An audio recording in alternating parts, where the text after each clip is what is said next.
Doen presies dieselfde. Wat hom? Wat? Dis nou die mense wat vir ons met 'n license. Hè? Kyk daar, dis die derde keer wat hy op 'n afbreek. Presies dieselfde. Wat jy nou op doen?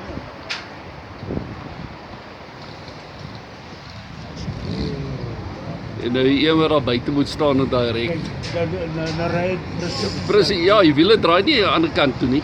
Dit is die vierde keer. En het die bakkie gevra.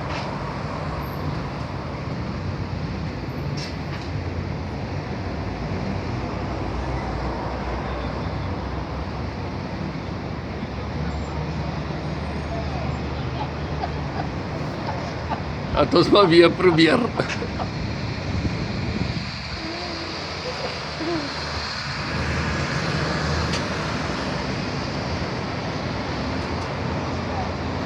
En dit die bytjie vat.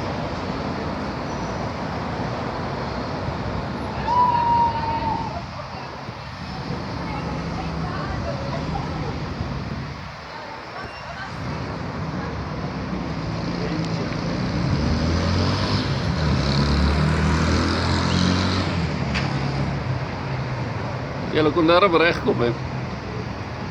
As jy so lank gevat het om te parkeer, het jy nooit jou lisensie gekry nie.